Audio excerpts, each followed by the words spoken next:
continue the conversation is Virginia Democratic Senator Tim Kaine. He is, of course, a member of the Budget Committee, which developed the proposed $3.5 trillion reconciliation infrastructure bill. Senator, it's great to have you back on the program. Thanks for your time. Thanks, Eamon.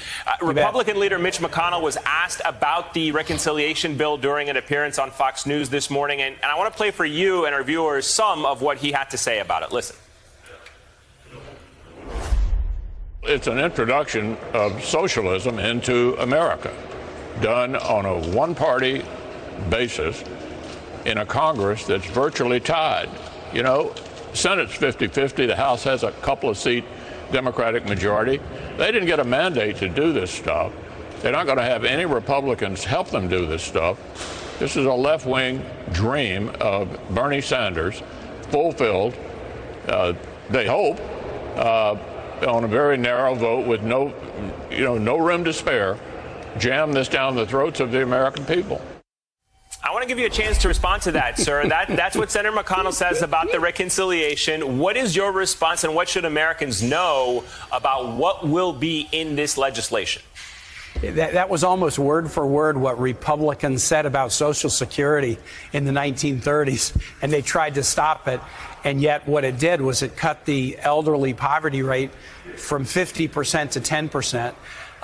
And his claim that reconciliation is wrong. Look, the Republicans, when they had a narrow majority, they used reconciliation to do tax cuts for the rich, and they used reconciliation to try to take health care away from 30 million people. Thank God we stopped them on that. Reconciliation is a tool.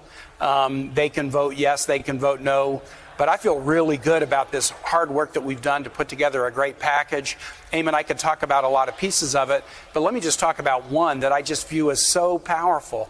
This will be the biggest investment in America's children that we will have made in the history of the United States. When you combine the effects of the child tax credit, which is kicking in today and people are receiving support for children who live with them, with expanded child care funding and universal pre-K, and helping parents pay for their kids to go to college, this will be to children what Social Security was to seniors.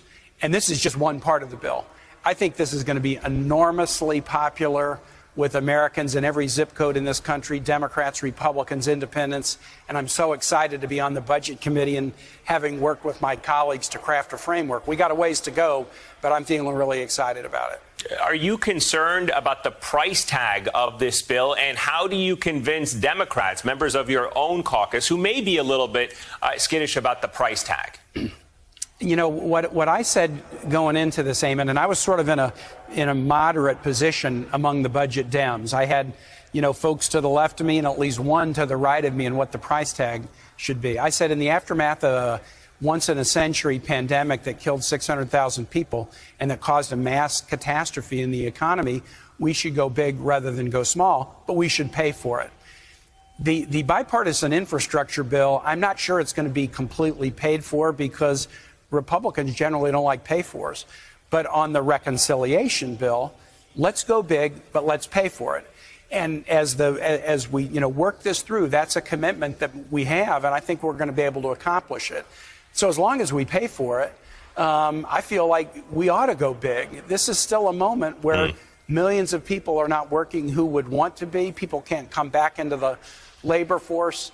And we got to build an economy that is more sustainable, more equitable, and every bit as robust as the pre-pandemic economy. Let's talk about voting rights for a moment, because it is another big issue that Democrats are focusing on. Your colleague, Georgia Senator Raphael Warnock, told Axios, quote, "We can walk and chew gum at the same time. Voting rights is bigger than the filibuster, and shame on us if we're more committed to a Senate rule than we are to the principles of democracy." You were also quoted in that article saying that you and some of your colleagues feel like you're on a mission after January the 6th.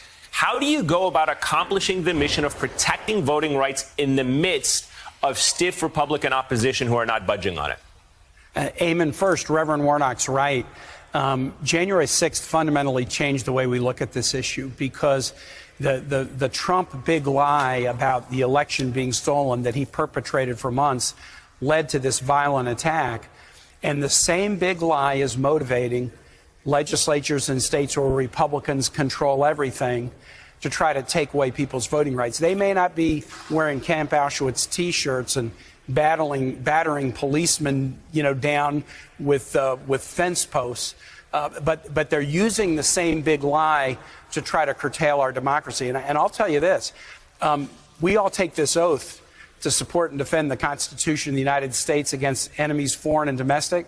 In the past, that oath was never my job description. My job description was battling for Virginia and economic development and education. After January 6th, that oath is now my job description.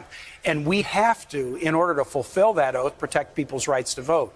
So you're right. We've got all 50 Democrats on board with a very robust set of protections that include elements of the John Lewis Act and the For the People Act. But we don't have a single Republican who's with us, which is no surprise. They're not going to join with us. So I am talking to all of my colleagues, and I know Reverend Warnock and others are too, to say we've got to do this. The 2,000 senators in our history have been in this chamber, but only 100 were here when there was an attempt to attack it to stop the peaceful transfer of power. The weight of history is on our shoulders to try to defend this democracy, and voting rights is critical to that. So Joe Manchin has said he will not be in favor of getting rid of the filibuster. You don't have to get rid of the filibuster. There's all kinds of filibuster reforms that can be made that the Senate has been willing to make in the past, and we should be willing to make them now, because nothing in our oath talks about the filibuster. Our oath talks about defending the Constitution. We had an attack on it to overturn the peaceful transfer of power, and we have to respond.